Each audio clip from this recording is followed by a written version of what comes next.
Well, hey there. Greetings and salutations, everybody. Welcome back to the channel for Open Mic. Open Mic is exactly what it sounds like. The floor is open. The mic is yours. We are here to talk about the things that you guys want to talk about.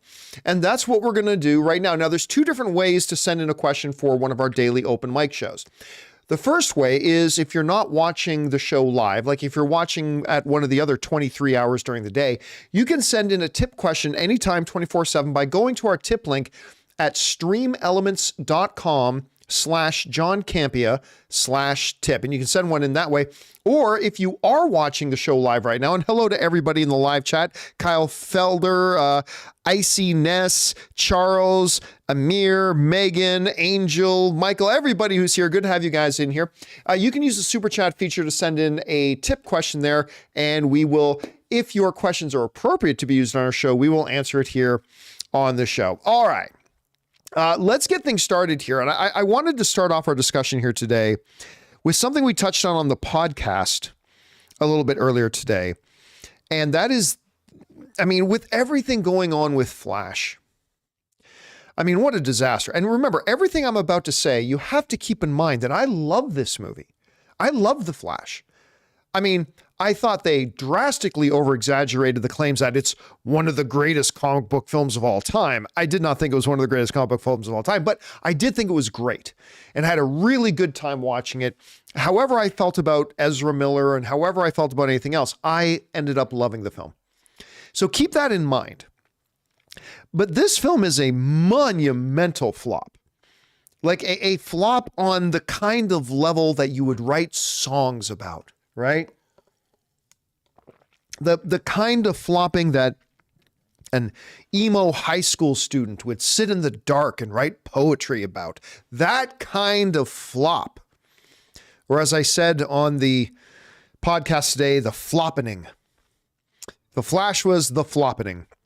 And it is horrible. It just set, I mean, despite the fact that it opened low at $55 million, it just had the biggest second weekend drop out of any DCU film ever. 72.3. And now I haven't looked into it yet, but I'm just spitballing this. I might be right, I might be wrong, but it might actually be the biggest second weekend drop off of any major comic book film ever in history, period. Like, I don't know if another DC Marvel film that had a big wide release had a bigger second weekend drop off than this movie.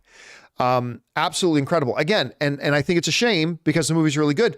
But, you know, we talked for months about the fact that, guys, this movie has a lot going against it. Like, everybody tried to ignore the fact or pretend that in the last 5 years, since Aquaman came out in 2018, no DC movie has made more than $400 million. Let me say that again. Since 2018, no DC movie has made more than $400 million. You can't underestimate the impact that the Ezra Miller stuff has had. Now, a lot of people try to say, and I get it, a lot of people try to say, you know what, only hardcore movie fans know about this. Like 95% of the general movie going audience don't even hear of it. But that's not true because like every major media outlet had it on their front page. CNN had it on the front page. ABC News had it on their front page. The Associated Press had it on their front page. A lot more people knew about the Ezra Miller stuff than your traditional kind of inside baseball TMZ celebrity nonsense that goes on. A lot more people knew about the Ezra stuff. And you kind of just put all that together and it was it was a rough ride, my friends. It was a rough ride. And I bring all that up to say, okay, with that context, with the fact that since 2018, no DC movies made over $400 million. When you combine that with the fact that the DCEU has been dead. I mean, some would say the DCEU never really came to life, right? The DCEU, right from the brilliant Man of Steel, never lived up to its potential, right? It just never lived up to its potential. While Marvel has had, I don't know, what did we say the number was? Like 12, 13, 14 billion-dollar films. a couple of $2 billion films. Hell, they've got a movie that almost made $3 billion. The DCEU couldn't get a movie called Batman versus Superman to make $1 billion. That's a movie that conceivably should have had the potential to be a $2 billion film. Batman versus Superman.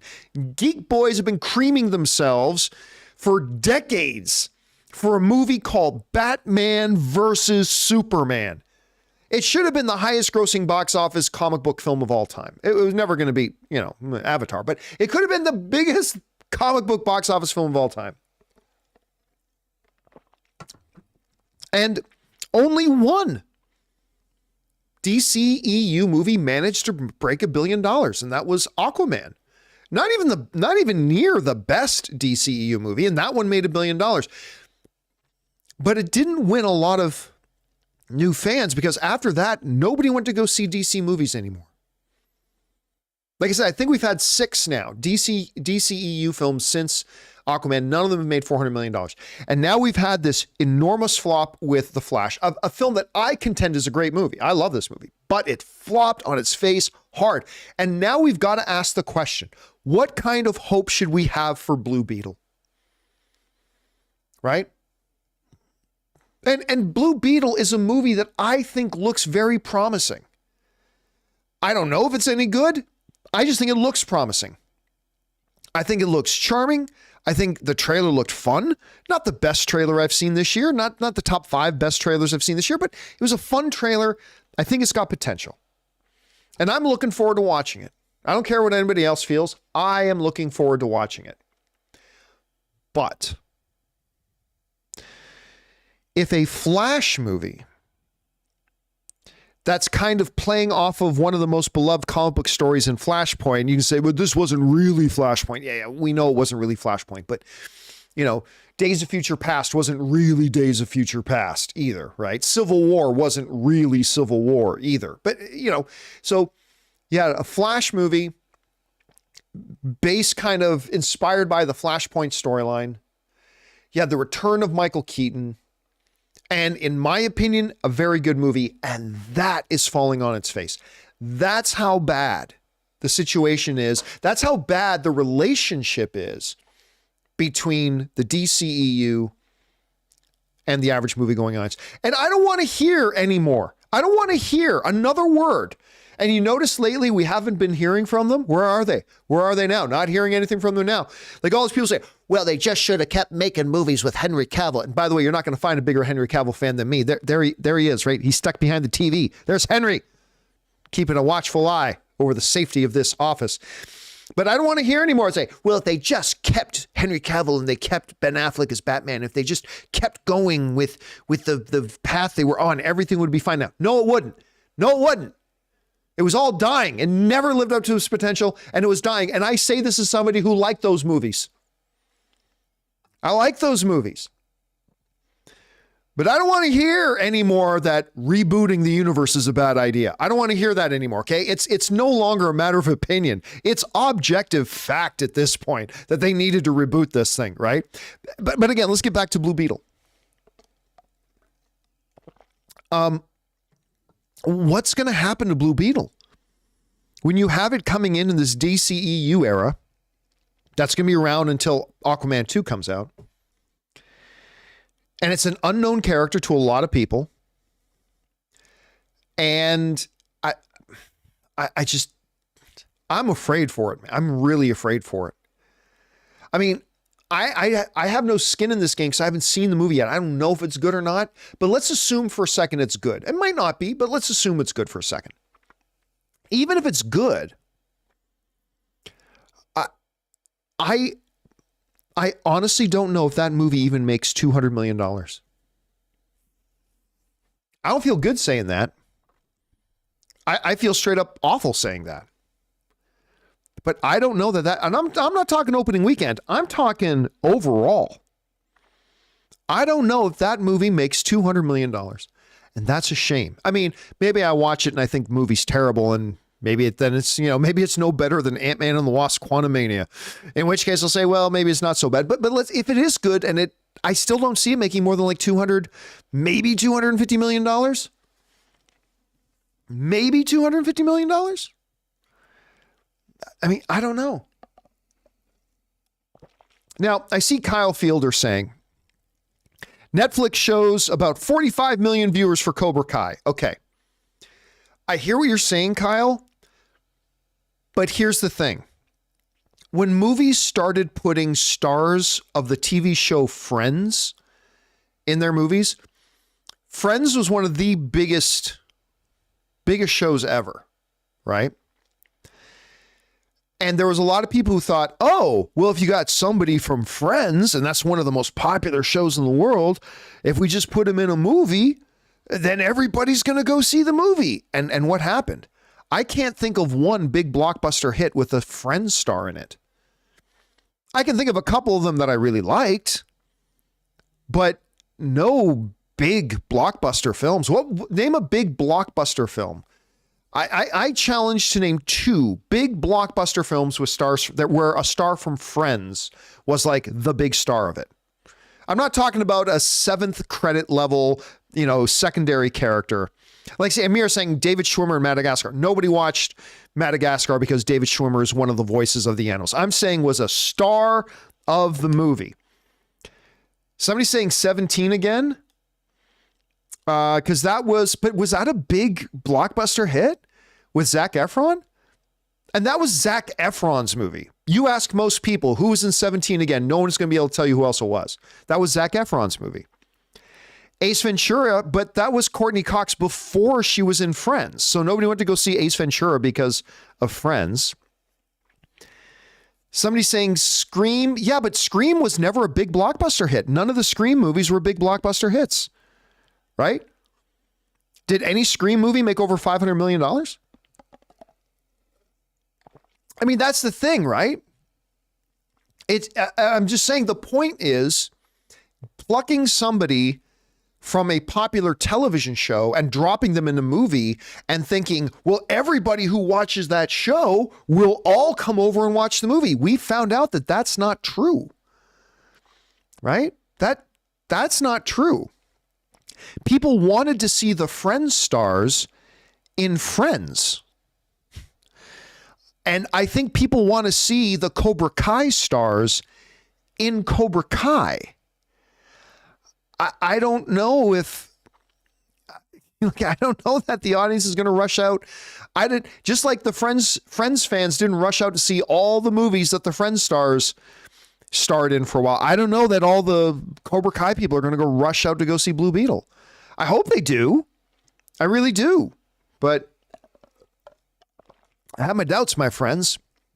And so I'm concerned, Ray will bring up, listen, John, this is the first big comic book movie era comic book film that is being led with a Latino cast. And Ray has kept telling me, don't underestimate that. Don't underestimate that. Don't underestimate that. And I mean, maybe, I hope he's right. I mean, I just don't know if that'll be the case, but I certainly hope so. I certainly, again, that's if the movie's good. I certainly hope so. I certainly hope it'll get a bunch of people to go out and support it and get behind it. And we'll see. We will see, my friends. All right. Anyway, thanks for letting me jabber about that. I'm worried for it. I'm legitimately worried for it. So we'll see how it works out.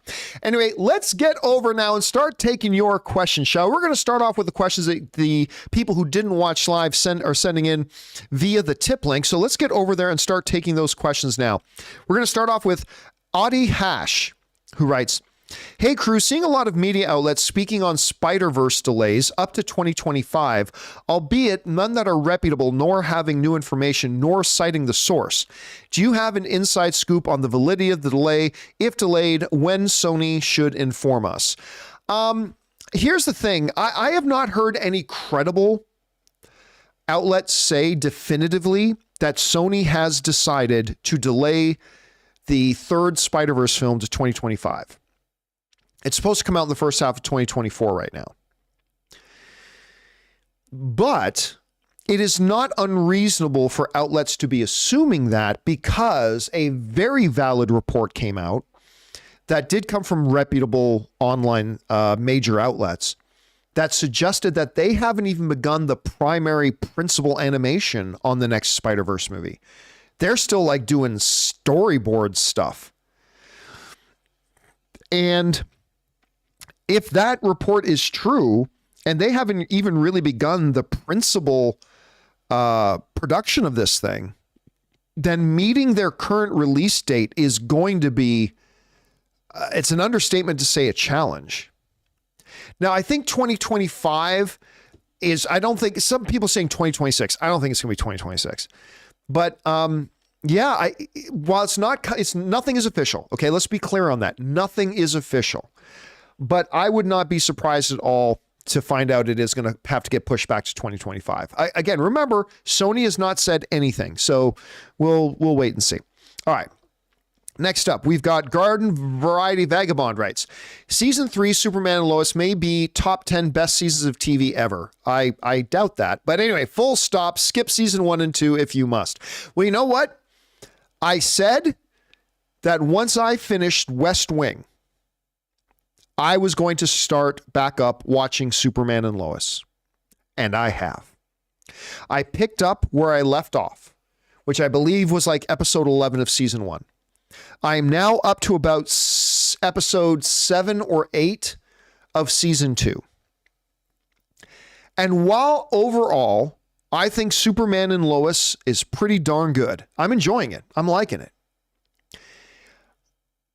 I have to say, though, that I'm only really liking Superman and Lois when the show is focused on what's going on with Superman.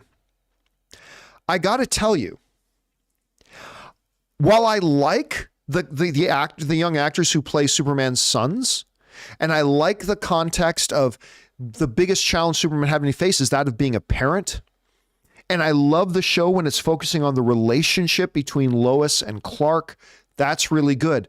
But I got to tell you, while I like all that stuff, I don't give a fuck if Jonathan Kent is the starting quarterback of his high school team. I don't give a shit if, whatever the other little boy's name is, the one that Ray calls Emo Kent. So you got Jonathan Kent, and I'm trying to remember the name of the other. Anybody, what's the name of the other kid? It's Jonathan is the young football player, and who's the other one? I'm trying. What's the dark curly haired kid? Does anybody know? Nobody like Jordan. Okay, I don't give a fuck if Jordan is smitten with Lana Lang's daughter. Oh, the preciousness of it. Oh, it's so precious. It's so. I don't give a fuck. Okay, I don't give a fuck. I don't give a fuck if Lois and her assistant at the local Smallville Gazette aren't getting along so well. I don't care. I don't care. I only find that I'm really liking the show when it's Superman. You know, I love his sons when it's Superman and working through his relationship with his sons. I love Lois on the show when it's Superman and Lois and their relationship. I love it when Superman is trying to figure out what's going on with Bizarro and the Mirror Universe and all that kind of stuff I like. But whenever it's about, oh no, some of the kiddie football players on the local high school team are taking crushed up X-Kryptonite as their drug of choice. Oh no, I don't care. I really don't. It's stupid. It's really stupid CW nonsense. John, it was made as a CW show. I know, and maybe I should give us some slack because of that. But you know what, the X-Kryptonite drug-taking high school football players? Do you got any of you guys unfortunate enough to watch Riverdale when it was on? Did any of you guys hate yourself enough that you watched Riverdale? I'll admit, I watched the first season of Riverdale. I liked the first season of Riverdale. But then I fell off it, and then I checked in on it every once in a while, and it just got dumber and dumber. But okay, so guys in the live chat, help me out here. What was the name of the drug in Riverdale? Does anybody I just remember it had some really stupid name. had some really, really, really dumb name. I can't remember. What was the name of the drug? Jingle Jangle. That was it. Jingle. Thank you, Josh and Rena. And Delusional and everybody. Jingle Jangle. Okay. That's all that X Kryptonite is. It's the new Jingle Jangle of Smallville. Oh no, the kiddies of Smallville High being overrun by the treacherous, ravenous, powdered deliciousness known as X Kryptonite. Oh no, the high school quarterback is taking Jingle Jangle. I'm sorry, X Kryptonite. It's like, why I'm watching? I'm sitting there. Why would anybody think I would care about this? This is dumb. Anyway, Jingle Jangle has been renamed to X Kryptonite. That's all it is. CW just like recycling storylines. But again, everything about Superman and Lois that focuses on Superman, I'm totally good. I'm enjoying. I'm actually enjoying very, very much. All right, let's go. More Jingle Jangle. Drew Gretsch writes, "Hey, John and crew, just me today. I really liked the first episode of Secret Invasion and was wondering if you could tell us if any characters from Agents of S.H.I.E.L.D. are on it. Agents of S.H.I.E.L.D. is the stupidest, dumbest thing MCU's ever done. Anyway, that Agents of S.H.I.E.L.D. are on it. I have a bet with my friends and need them not to appear." Well, I mean, I hate to break it to you, but you technically lost the bet already because Nick Fury was in Agents of S.H.I.E.L.D., right? Colby Smulders was in Agents of S.H.I.E.L.D. Couple of episodes. So I hate to break it to you, but you already lost. You already lost the bet because they're there. Now I know you're probably no, John, you understand. I mean the regular cast of thing. Well, I am not going to say anything. I can't say anything about that. But technically speaking, if your friends wanted to be like sticklers for the rules, technically speaking, you already lost the bet because those were characters in the show. All right. Drew also writes, have you guys noticed there are a lot of 2018 sequels this year? Ant-Man, Aquaman, Creed, The Nun, Equalizer, The Meg, Transformers, Spider-Verse, Mission Impossible, The Book Club. Well, I mean, you'd have to take out the ones that are long ongoing series, right? Ant-Man is a multi-part series. It's not just one and then one sequel. Transformers has multiple movies. Mission Impossible has multiple movies spread across numerous years. So you got to take those out. But Book Club, The Meg, Aquaman only had the one movie. Creed is a 3-parter, so it doesn't really count. The Nun. So I don't know if it'd be any more than normal, Drew. I don't know if it'd be any more than like a normal year of that, but it is something to keep an eye on. All right. Next up, Willoughby Sting writes, finally watched The Last of Us series. Can't say I enjoyed it. Oh, that's too bad. I thought it was, no, I think it's the best show currently on television. I think it might be better than House of the Dragon. Anyway, that's just me. I can't say I enjoyed it. The quality is there. It's brilliantly realized for TV, but didn't light the spark either. It just passed the time. If I wanted to revisit The Last of Us, I'll replay the games or watch a Let's Play on YouTube. I mean, but therein lies the problem, Willoughby, right? With a lot of the stuff like this. Okay, so they make a game into a movie, or a book into a movie, or a television show into a movie, or a comic into a movie, or whatever, or into a show, or what have you. If you don't make it exactly like the way it is in the original source material, people get really pissy.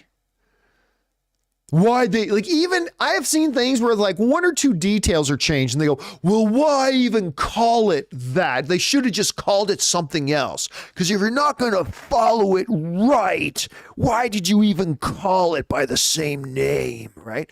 But if a show comes along or a movie comes along and makes it too similar, then you get a lot of people saying, well, what's the point of even doing it? If you're just going to do it just like it was, I just as well go back and do whatever. And I think and I know that's not necessarily what you're saying, Willoughby, but I'm saying, but you just highlighted like one of the big problems with any adaptations. People will complain if it's too much like the original thing. People will complain if it's not enough like the original thing. But anyway, for me, I thought it was absolutely brilliant. I was expecting it to be good because HBO usually knocks it out of the park. But I wasn't expecting it to be that good. But see, that's the beautiful thing about the art, right? The art is subjective. All art is subjective.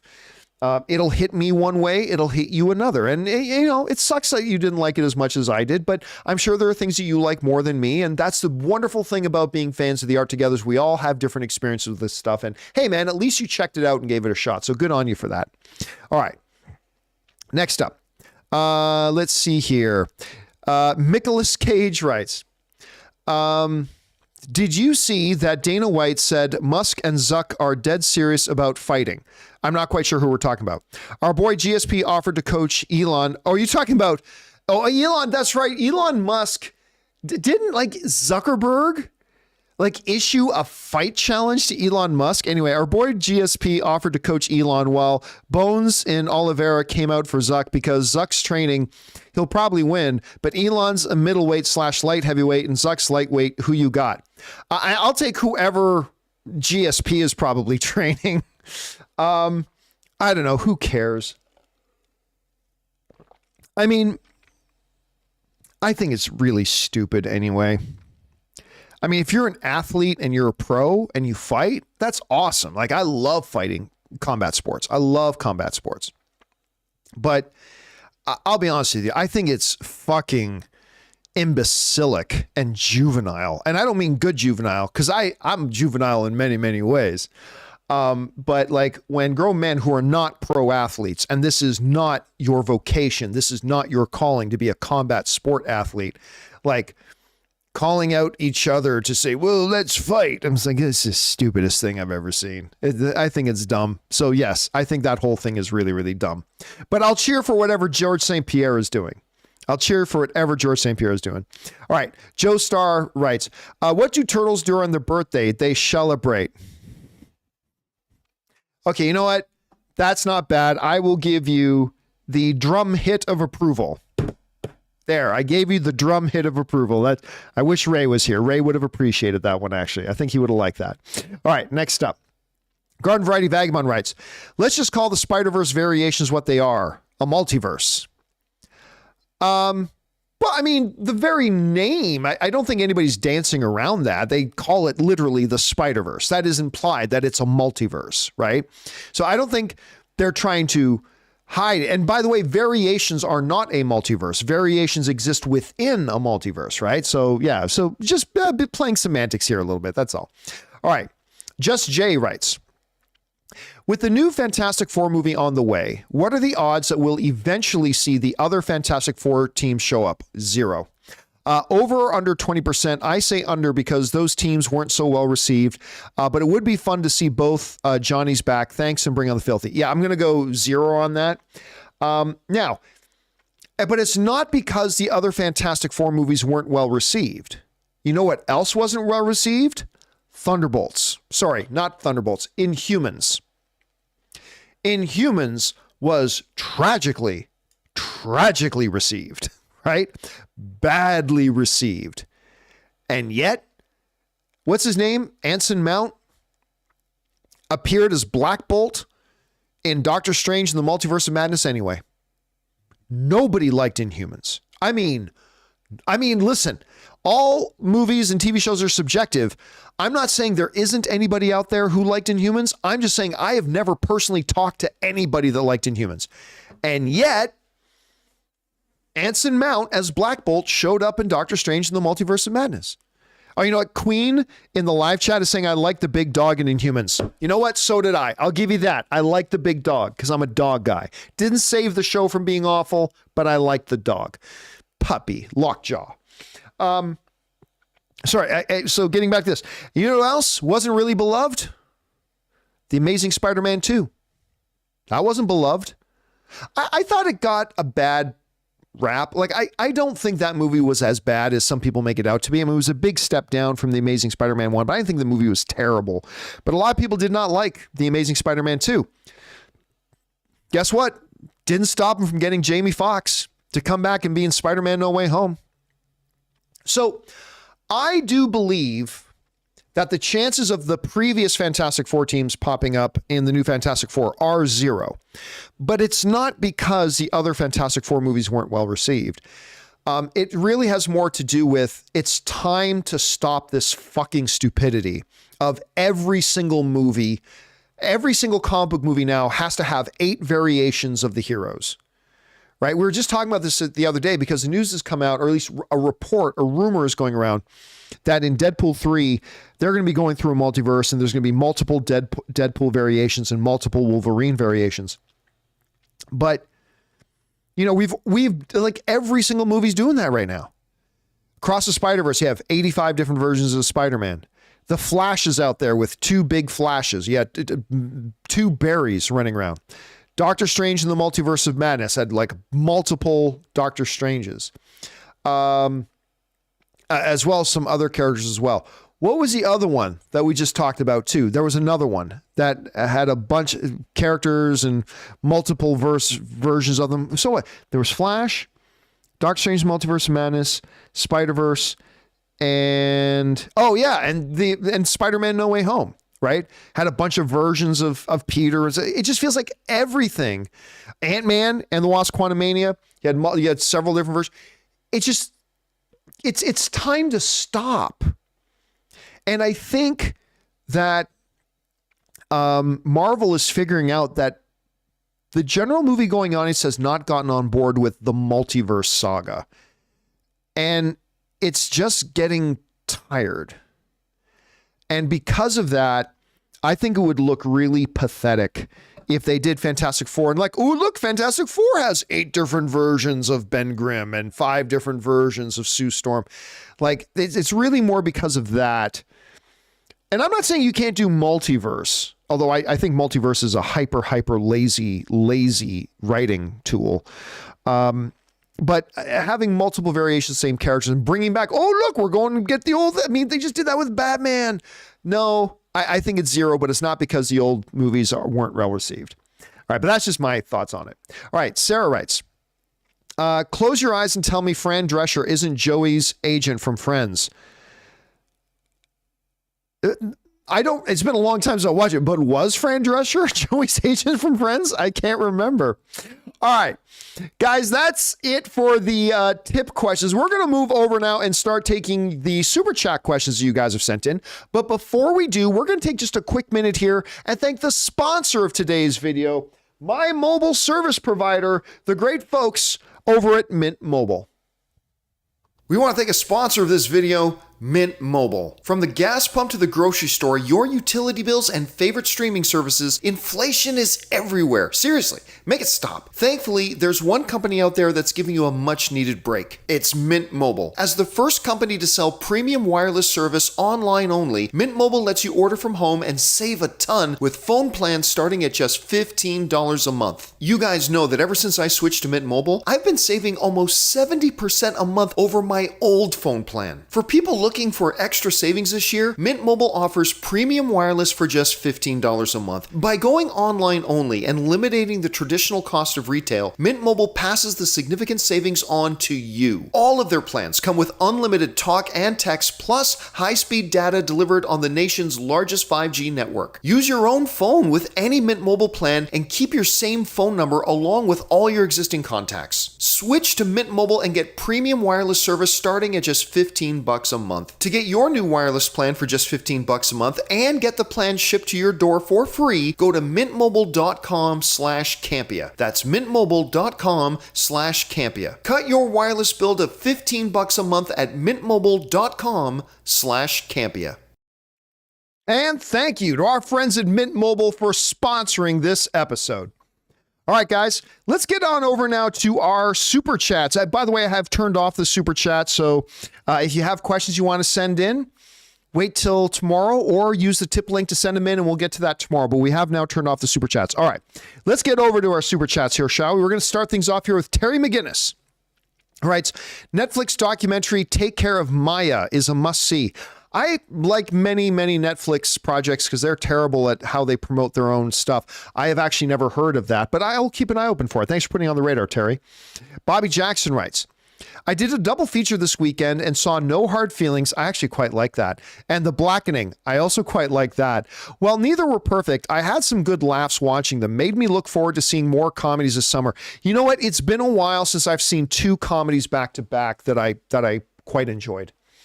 I thought No Hard Feelings was quite fun. I actually preferred No Hard Feelings a little bit. And you're right, both of them have their issues. Right? No Hard Feelings, it's got some cringiness in it. It uses a lot of very standard comedy tropes in it, a number of things like that, but it's funny. And it really made me laugh. I quite enjoyed it. The Blackening, also quite funny, made me laugh. My biggest problem with The Blackening was that a number of the characters were just pure caricatures. Like there were more caricatures than characters. They were very two-dimensional. A couple of them were. They could have done a better job with that. But much like No Hard Feelings, it made you laugh. It made me laugh. And I had some pretty good hopes for it after watching the trailers. The trailers were good. I thought the movie did a little bit better than the trailers. I enjoyed that. And now, listen, the next big comedy coming up is Joyride. And that is one of the best films of the year. It's not just the best comedy of the year. In my opinion, it's one of the best films of the year.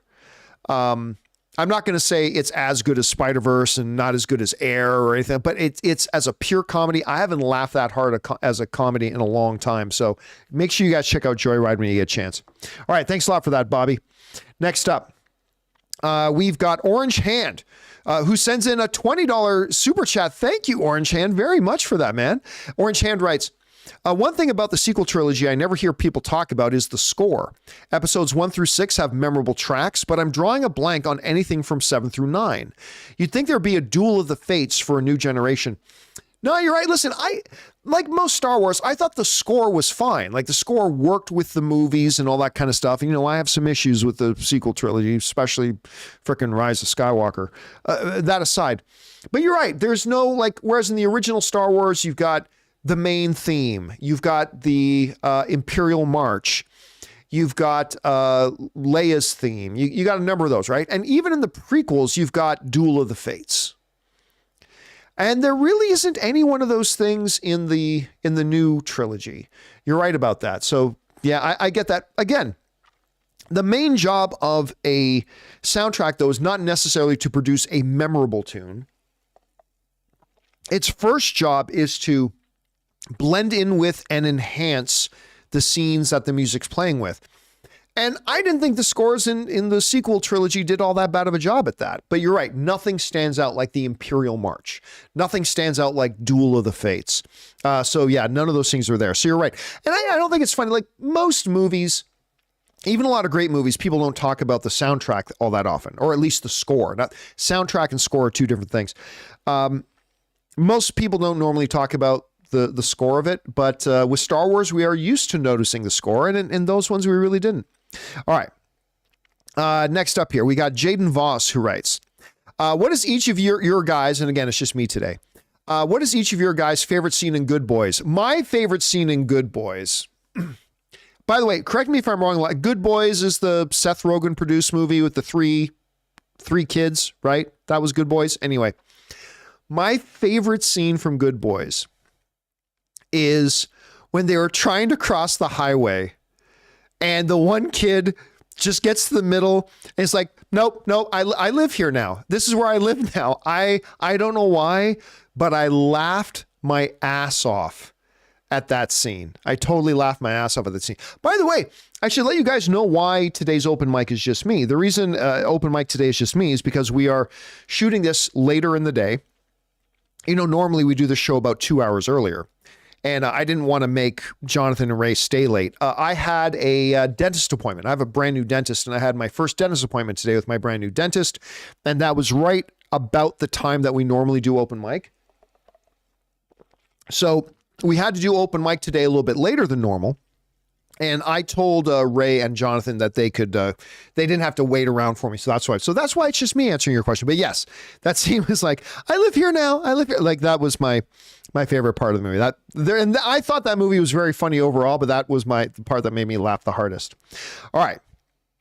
John Redcorn writes, oh no, sorry, Michael Jones writes. And Michael Jones sends in a $20 super chat. Thank you, Michael Jones, for supporting us in that level, man. And Michael Jones writes, saw No Hard Feelings, Asteroid City, and Past Life.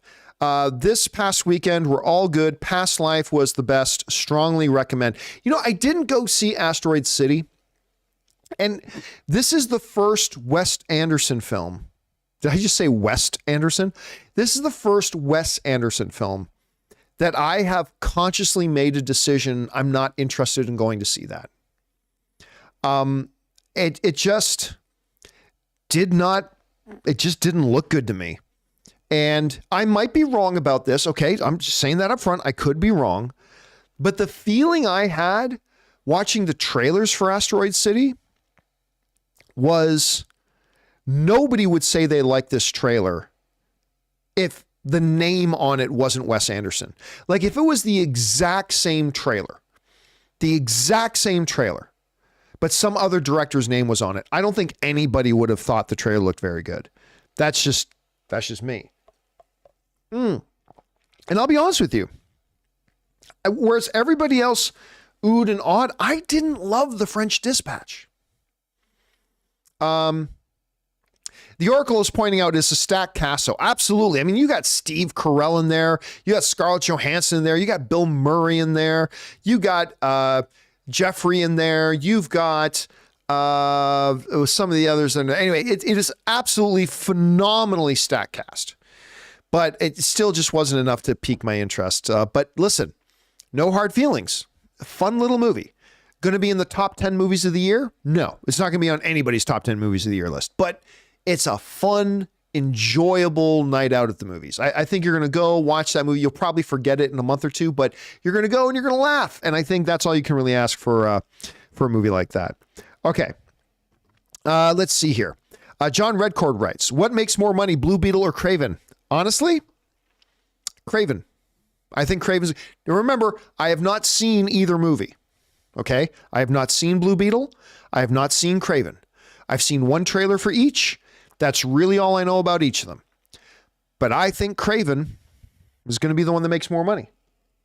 Now follow me here. Take out... I'm just going to go over to Box Office Mojo for a second. Take out Morbius, which, what did Morbius make? Morbius made a pathetic amount of money.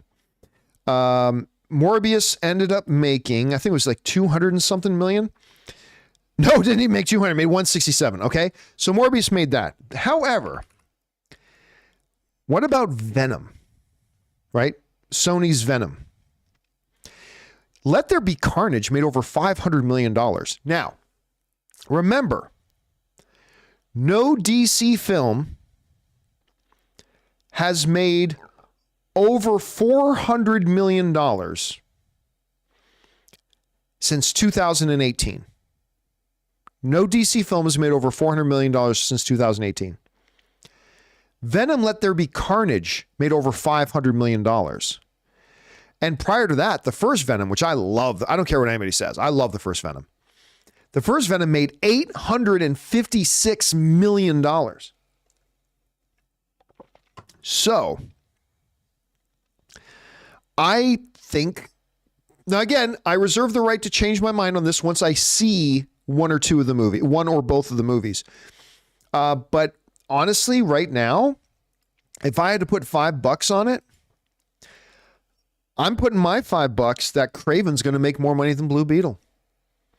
Guys, The Flash isn't even going to make $300 million. The Flash is not going to make $300 million.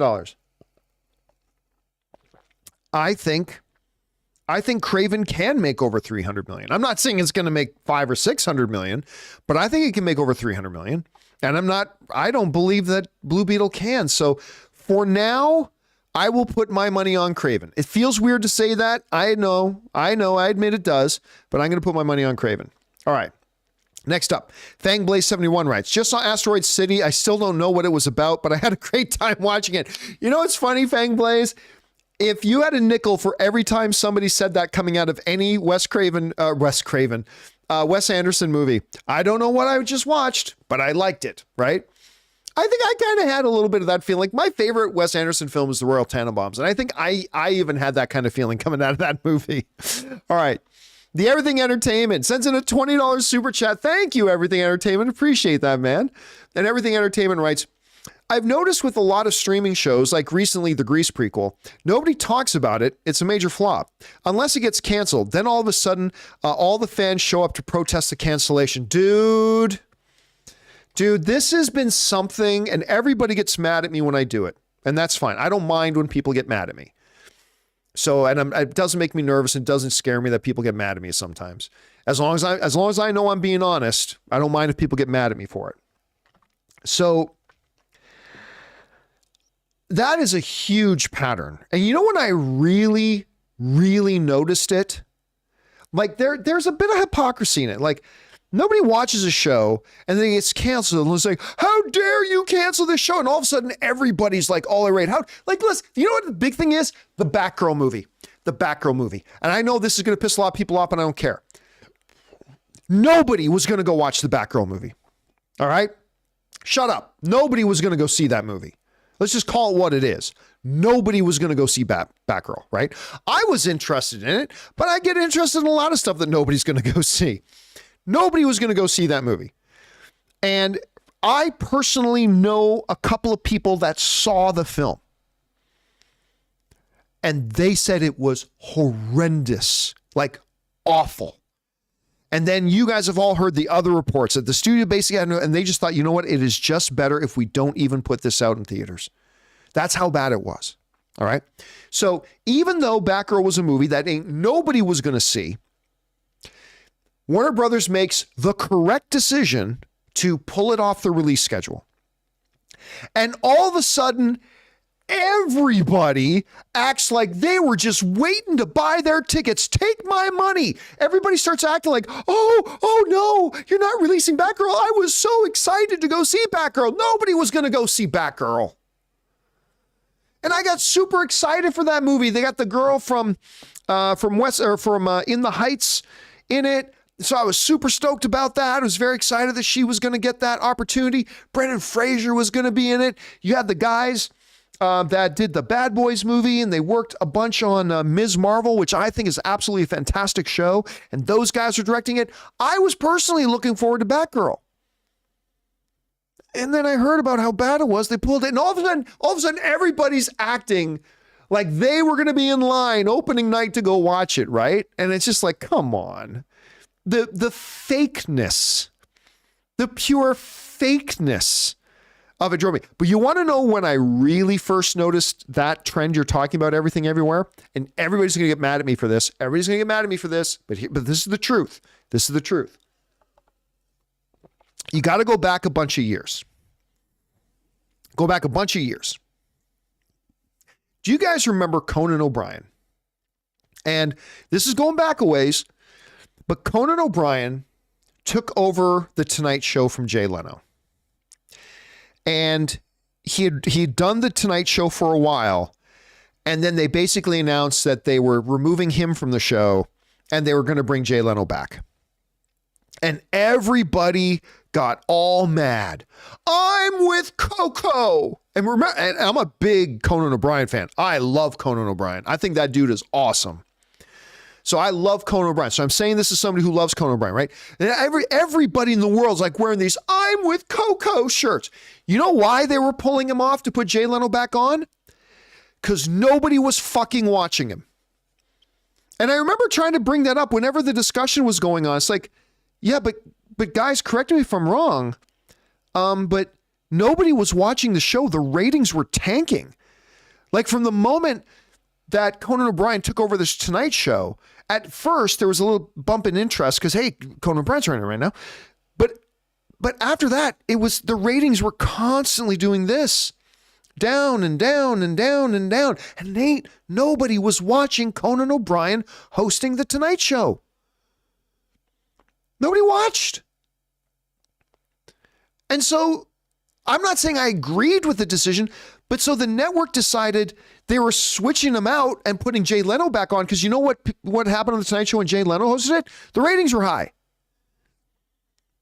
I personally prefer Conan O'Brien over Jay Leno, but the numbers is the numbers. The facts are the facts. When Jay Leno's hosting it, the numbers are high. When Conan O'Brien's hosting it, numbers are low. And nobody was watching it. And all of a sudden I saw all these people wearing I'm with Coco shirts. And I'm like, you never watched Conan O'Brien. And you never watched Conan O'Brien. And you never watched Conan O'Brien. You're just wearing the shirts today because that's the popular thing to do right now. It's all the time.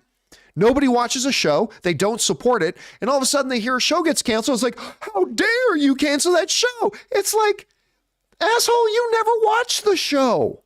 Why are you acting all indignant right now that the show got canceled? If all the people who were wearing I'm with Coco shirts actually watched the damn show when Conan O'Brien was hosting it, Conan O'Brien would still be hosting the Tonight Show to this very day. But nobody watched him.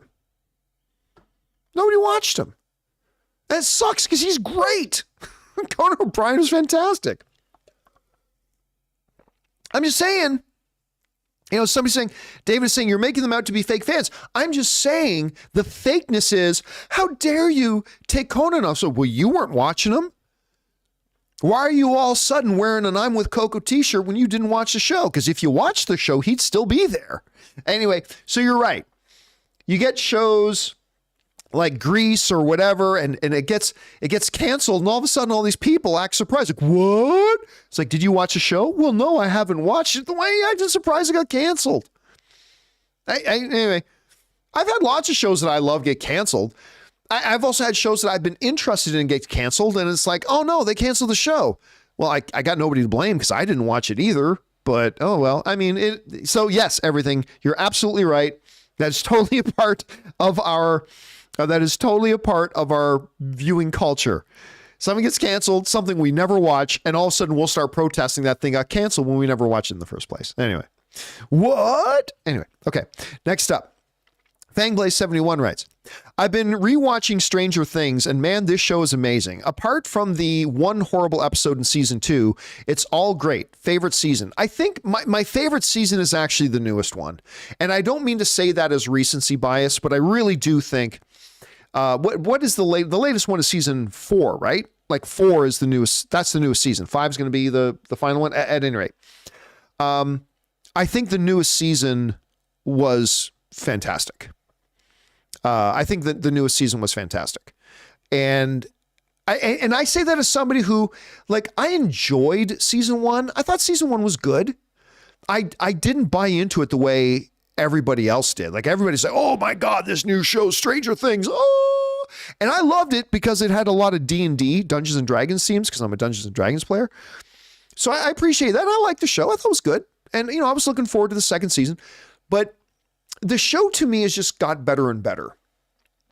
And it really culminated in that season 4. I just think season 4 was absolutely wonderful. And David Benner is saying, John's being so negative. I'm not being negative. Somebody's asking a question and I'm answering it. I'm not being negative. I'm just telling you the facts. If the facts are negative, that's the facts. That ain't me. Remember, I'm a big Conan O'Brien fan, but it just irritated me when I see people who never supported a show all of a sudden act like they're big fans when the show gets canceled. It's like, well, where were you when it was on? Where were you when the show needed you? Anyway. But yes, Stranger Things season 4 is fantastic. It's a show that to me is the rare example of a show that has been getting better and better. Like every season, it just seems to go deeper. It builds on its strengths. It learns how to get rid of the things that weren't working. It's just a really good show. Really good show. I've become a big fan of it. All right.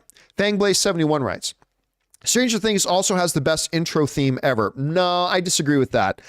I think the intro theme is good. I think it's a good intro theme. Yeah, that's good. That's good. I wouldn't say it's top 30 or top 40. Like when you're talking about the best intro themes of all time, like I know I've got Peacemaker on the brain, but the Peacemaker intro, like one of the greatest ever. But then you go back to like some of the great opening themes of all time. A-Team opening theme. I personally think the greatest opening theme ever is probably Airwolf. That's going back a ways, but I think Airwolf is like probably one of the best. Xavier in the live chat said Sopranos. Sopranos, excellent opening theme. Very, very memorable. But I like the Stranger Things one too. It's a very recognizable and memorable, and that like it sticks with you. It's really good. All right. Let's see. Next up, we got Raymond Verrata, who writes, Mel Brooks and Angela Bassett get honorary Oscars. I heard about that. We're probably going to talk about that on the podcast tomorrow. So Mel Brooks, living legend, Hollywood icon, maker of some of the best comedies ever.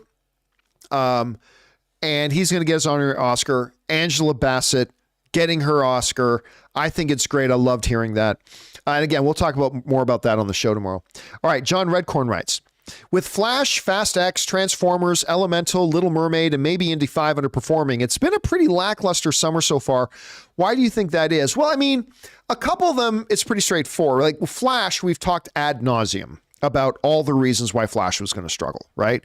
From being in a dead DCEU that's been dead for 5 years, the Ezra Miller nonsense, all that kind of stuff. Fast X, listen, I really did think that Fast X had the potential of being $1 billion film this year, but it's just not good. And it's coming off of a horrible Fast 9. So really, it's not that surprising that Fast X. Transformers, again, it's a part of a franchise that got ran into the ground. Really, they should have done Bumblebee 2. Elemental, we talked about Elemental as well. Elemental's come off a succession of films for a couple of years now where they just dropped all the Pixar films on streaming. They dumped, so kind of changed the perception of a Pixar film to a home video kind of franchise. And then the one they did put out in theaters, Lightyear, was a disappointing movie, so that contributed to that. Little Mermaid, Little Mermaid just passed $500 million. So like little round of applause for Little Mermaid. Crossed the $500 million mark. Good on them. Still low. But with Little Mermaid, one of the big problems is Little Mermaid has done fantastic at the domestic box office. It's made over $270 million at the domestic box office. I like Little Mermaid, but it's having the same problem as a number of other like black lead films, which is the international box office is usually lower than the domestic box office. You look at Black Panther and Black Panther 2, and I think even Across the Spider-Verse now, like domestic box office, what you want to see is that the international box office is bigger than the domestic box office. But in the case of, again, Black Panther, which still made over $1 billion, but still, this principle holds.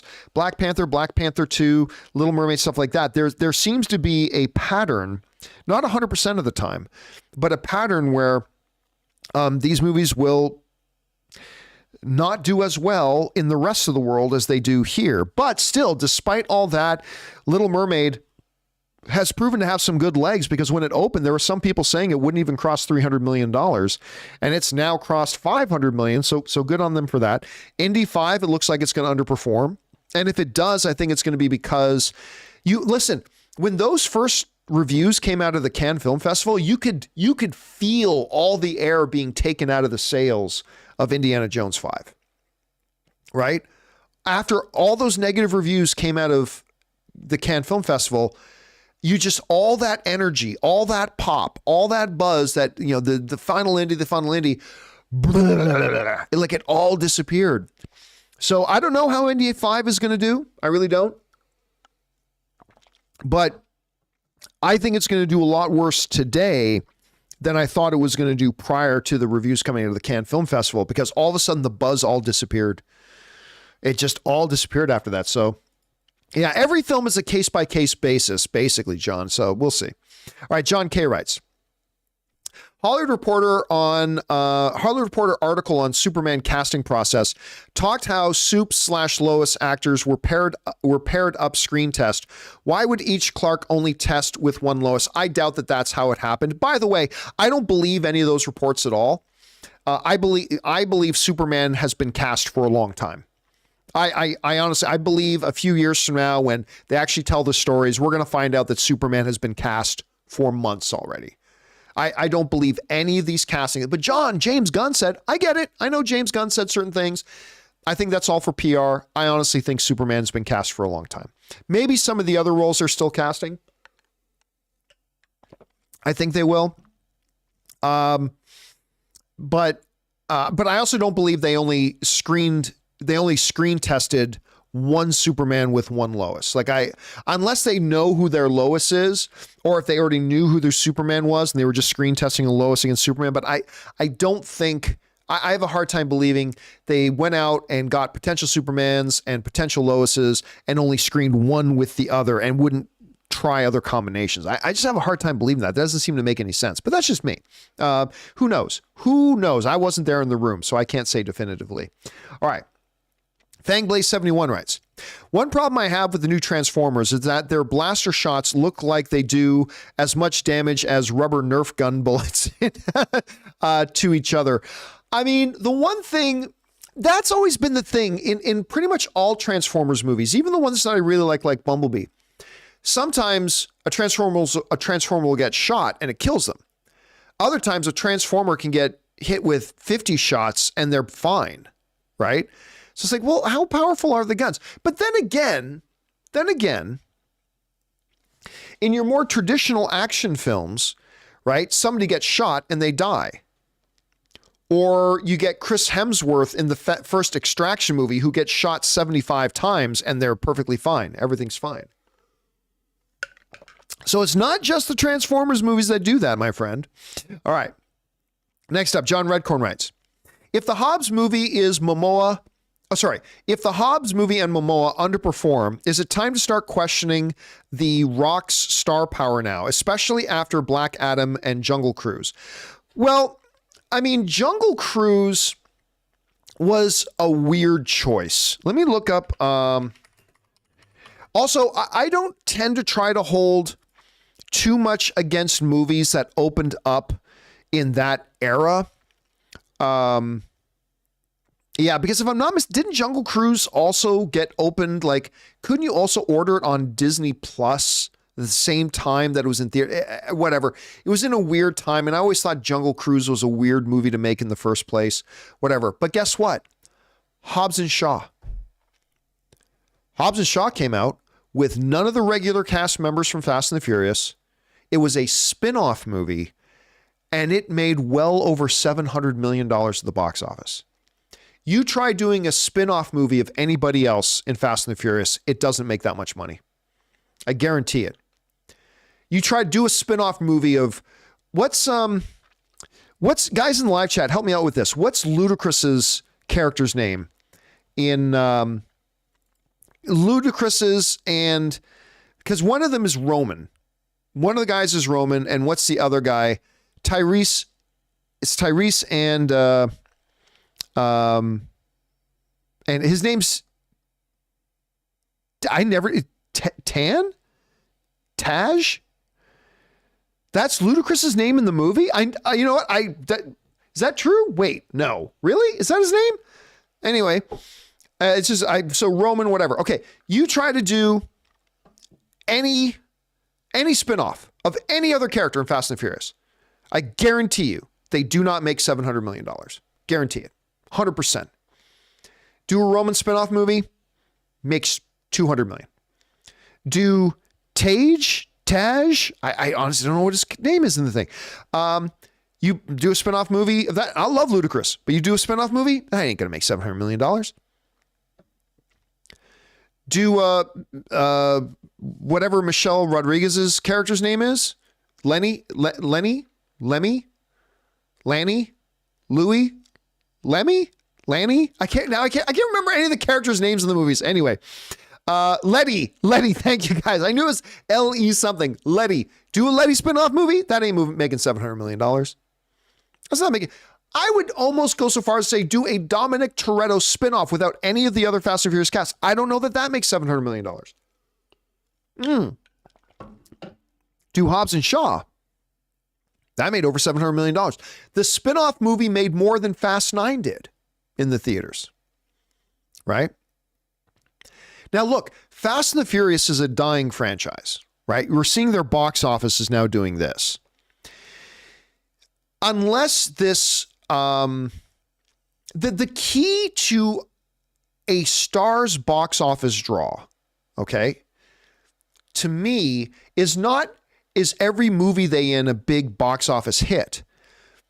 The key to determining a movie star's box office draw power is, would that movie have made as much if that actor wasn't in it? A great example of this is that movie he did with the giant monkey based on the old video game Rampage, right? I think it made it in the 400 million. So let me see if I can bring it up. Okay. That movie Rampage that Dwayne Johnson was in made $428 million. That movie had no business making $428 million. No business at all making that much money. If any other actor had starred in Rampage, it would not have made that much money. You put any other actor in Rampage, it wouldn't have made that much money. It only made that much money because Dwayne "The Rock" Johnson was in it.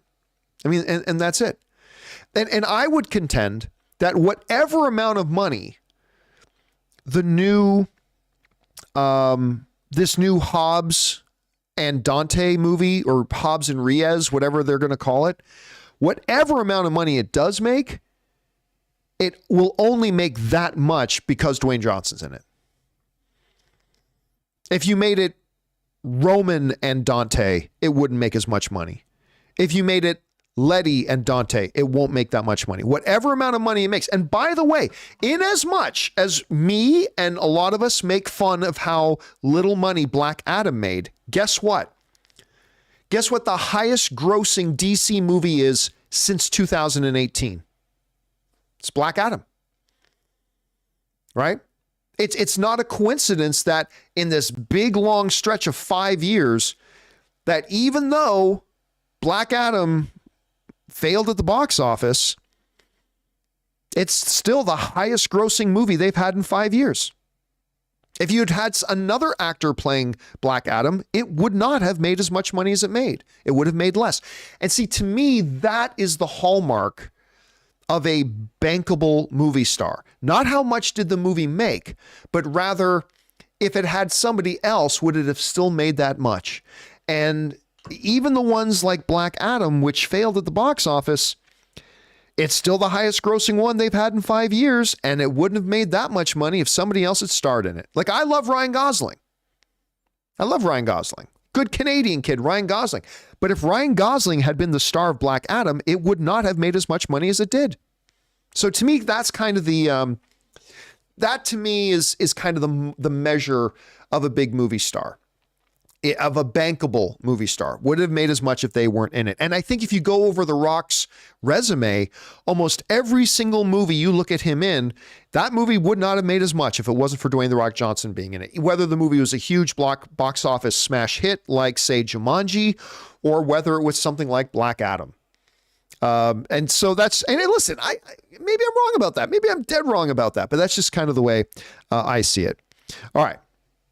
Let's see. Next up, we've got Yasmar writes, why do you think there is such a discrepancy between The Flash's high Rotten Tomatoes score and CinemaScore's horrible B?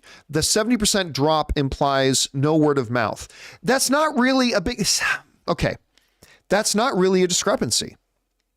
And by the way, B is not horrible. B is not great, but B is not horrible.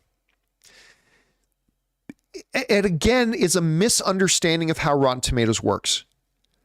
What is it at right now? Flash for the audience. Last I checked, it was 86%. Let me check here. Flash Rotten Tomatoes. Last I checked, it was 86%. Maybe it's gone up or down. So the Flash right now, it's gone down a little bit. So the Flash right now on Rotten Tomatoes is an 84% verified rating, right? 84% verified audience rating. 84% is not a score. Let me say that again.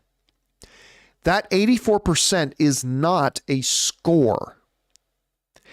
84% is a statistical representation.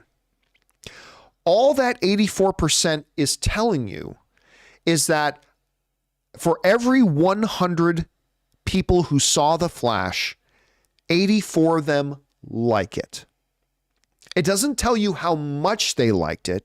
It doesn't tell you whether they loved it or went, it's close. I could go either way, but you know what? Overall, I'll say I enjoyed it, right? That's all it is. The number on Rotten Tomatoes is not a score. It is a statistical representation, just telling you this many people liked it. It is theoretical with CinemaScore that every single person who answered the survey on CinemaScore liked the movie, right? And it ended, but only liked it so much and therefore it got a B. So it is really not a discrepancy at all. One is an averaged out score. One is simply a statistical representation that, hey, out of every 100 people who saw Flash, 84 of them liked it, 16 of them didn't. That's just a representation. It's not a score. It's not anything like that. So yeah, there's no discrepancy there because they're both giving you the B represents something different than the 84% does. That's the best way to put it. The B on CinemaScore represents something different than what the 84 on Rotten Tomatoes represents. So anyway, that's just that. All right. Thanks a lot for that, Yasmer. All right. Next up, Justin Seymour writes, do you think WB's choice to put Wonder Woman 84, Zack Snyder's Justice League, and the Suicide Squad on streaming the same day devalued the DC brand in the eyes of consumers? Maybe. A couple things. Nobody was going to go see Justice League in theaters. That's just, people weren't going to go back to theaters to watch a 4-hour cut of anything. Wonder Woman 84 was definitely affected by it. Suicide Squad was definitely affected by it. I mean, listen, there were so many things wrong with Jason Kilar. Jason Kilar, who was the CEO of Warner Brothers back when AT&T owned them. There was so many mistakes. There were so many things wrong with Jason Kilar's decision. And remember, he didn't just take DC films and put them on day and date on HBO Max. He took all of Warner Brothers movies, all of them, and dropped them on streaming and theaters at the same time. Now, at least it wasn't as bad as what Disney did to Pixar, which they didn't even give those movies a theatrical release. They only dropped them on streaming. So at least with like Wonder Woman 84, and again, the HBO version of Justice League was never going to see a theater no matter what. That and Suicide Squad. So Wonder Woman 84 and Suicide Squad, I mean, those got theatrical releases. Granted, they got day and date theatrical releases, but it's a little bit different from Pixar thing. So I don't know if it changed things much. I know it impacted and hurt their box office potential a hell of a lot, and it pissed off a lot of filmmakers. I'm not sure. I'm not saying yes or no. I'm just saying I'm not sure if it affected the perception of the film so at the time. All right. Let's see. Steel. Oh, God. Are we talking about the Shaquille O'Neal? Steel is the #1 comic book drop-off second weekend with 78%. See, I'm not sure I will count Steel, though. Like, that's a great number. Thank you for coming up with that number, James, or King Daddy Goat. Love that. I'm not sure if I will count that in amongst the... Because that wasn't part of a shared cinematic universe. That wasn't part of the golden era of whatever. That wasn't a big DC shared cinematic universe film. That wasn't a big Marvel shared cinematic universe film. Steel was an outlier. But still, that's a good statistic, man. I'm glad you brought that one up. Thank you for sharing that, man. All right. Next up, James Diesel writes, for the Oscars, you could call it best choreography of a stunt, vehicle, or martial arts performance to cover all the bases. You could, but then who gets it? Who gets the award? Do the actors performing it get the award? Does the choreographer get the award? Does the fight coordinator get the award? Does the stunt coordinator get the award? Does the driver of the car get the award? I mean, that's the other thing that Chad, the director of the John Wick director, brought up today as one of the problems that they're facing. But that's a really long title too. Best choreography of a stunt, vehicle, or martial arts performance. I know that might be too broad. It might be. It's the best idea I've heard so far, James. It's the best idea I've heard so far. All right. Next up, Murray Reich writes, with a 3-hour runtime and an R rating for Oppenheimer, is there still a possible chance that Mission Impossible will end up getting a longer IMAX run in theaters than Oppenheimer? Maybe. I mean, look, I haven't been following the drama very much. I know there was a big story going around that Tom Cruise was kind of pissed off that Mission Impossible is not going to get a dedicated IMAX run as long as he wanted Mission Impossible to get, because there's other films coming along that are going to be getting part of that theatrical run. I think Oppenheimer is one of them. I'm not really sure. It really all depends on the deals that IMAX has already signed, because IMAX is partially operates independently in many ways. So I'm not sure what the details of the deal are. So it's really hard to say. It's a good question though, Murray. I mean, it's something we'll have to keep our eyes on, but we'll see. All right. Next up. Corey M writes, piggybacking off a question from the podcast today, I think Iman Vellani was born to play Ms. Marvel. I honestly couldn't imagine someone else playing her. Listen, Iman Vellani, good Canadian kid, by the way, Iman Vellani, who plays Ms. Marvel, Kamala Khan, was pure awesome in it. Like absolutely pure awesome as Marvel. That show I still believe is the second best MCU Disney Plus show. Only behind WandaVision.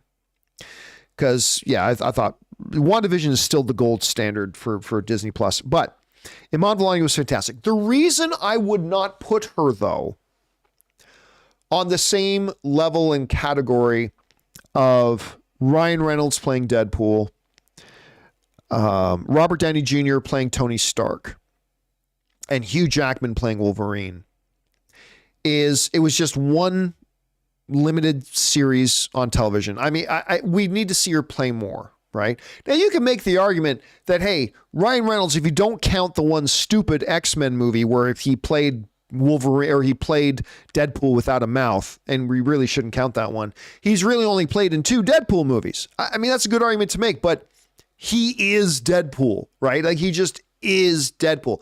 Iman Vellani is great in Ms. Marvel. But I can't put her, even though she's a good Canadian kid and I love the show and I love her in it, I can't put her up there. Not yet. I mean, she's great, but I would not put her up there with those 3. But that's just me. I'm glad you do, though, man. All right. Next up, we've got Spencer Smothers writes, according to a 2018 Forbes article, the worst comic book second weekend was somebody else bringing up 1997. Steel was 78%. Flash would be the second, and third would be Hellboy at 70.7. See, I wouldn't count Hellboy and I wouldn't count Steel myself, but still, that is a good fact to have. Man, yeah. Oh, it just hurts when you hear about any movie going over 70% drop. That just hurts so bad. I hate hearing that, Spencer. I really do. I hate hearing that for any movie. Even movies I hate hearing that kind of a drop. Anyway, Amin writes, with Alejandro Inarritu, what's Alejandro Inarritu been up to after dominating Oscars for a few years? He's been MIA. Have you heard anything? His IMDb is very empty. No idea, really. Listen, he may have just, when directing a movie is an all-encompassing 24-hour a day, 2 to 3 to 4 year long process of running a movie. And for a couple of years, he was like jumping from one movie to another movie to another movie. It very well could be that he may have just woke up one morning. And by the way, I don't know the answer to this, but he very well could have woke up one morning and said, I've got Oscars. I have millions and millions of dollars in my bank account. I'm going to stay home today and fucking play some Call of Duty. I mean, that's exact. He may very well have gone, you know what? I got other things I want to do. I don't have to work anymore. I've got Oscars on my mantle and I got all the money in the world.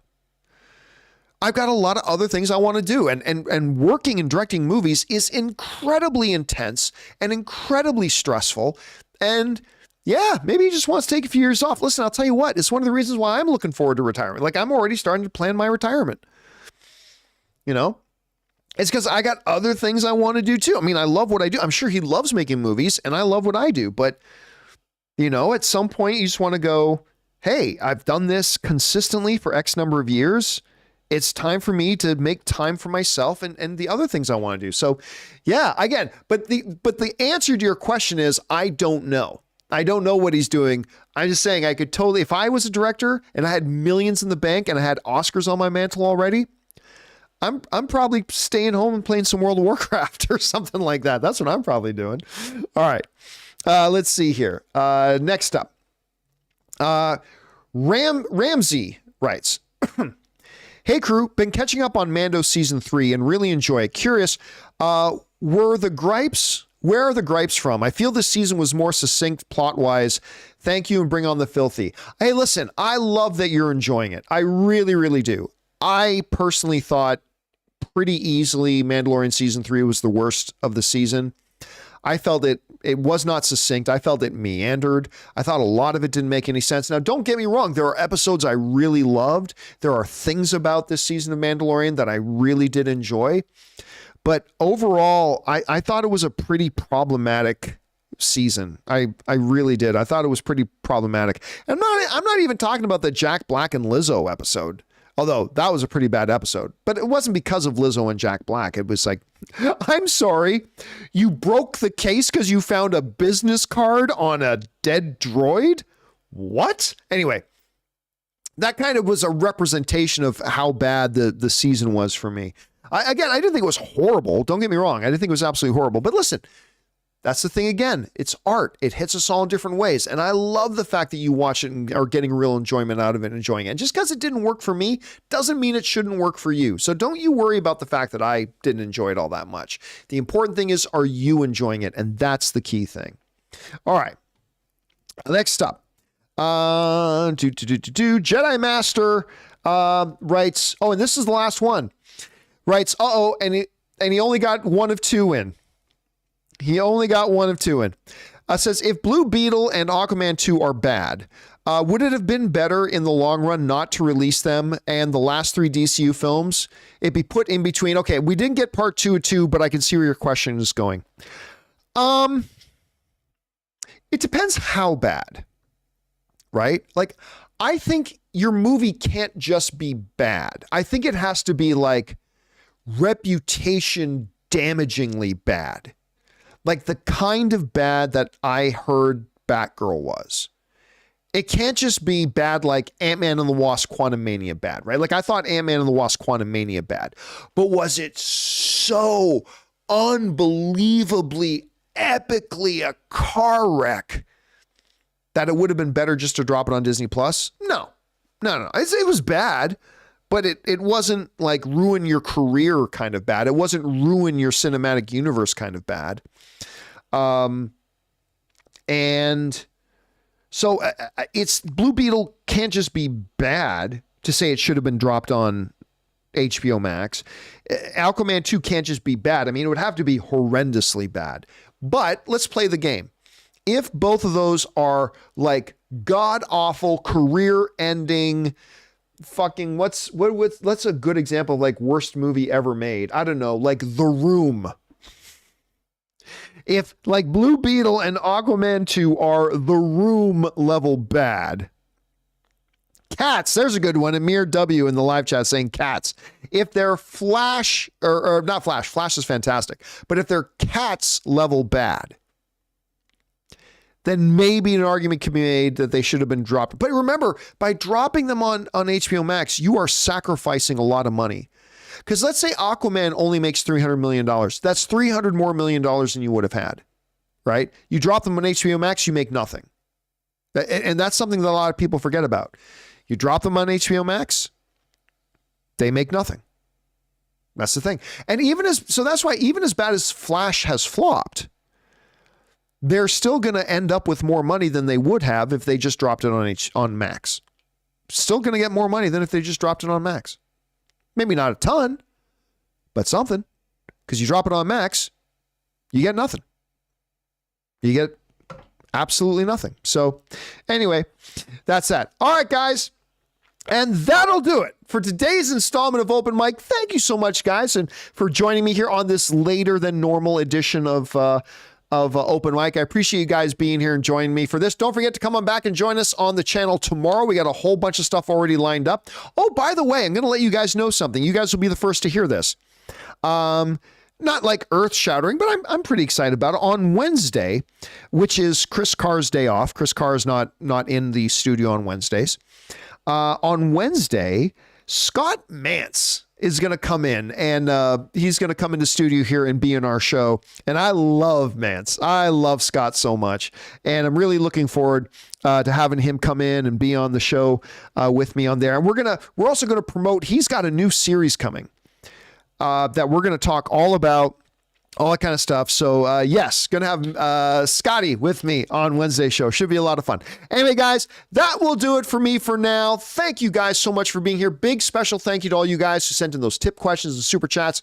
Number one, because you gave us great fun things to talk about. But number two, you supported this channel as you did it. And everybody involved with the company here, thanks you guys so much for your support. That'll do it for me for now, guys. Thanks a lot for being here. And until next time, my friends, bye-bye.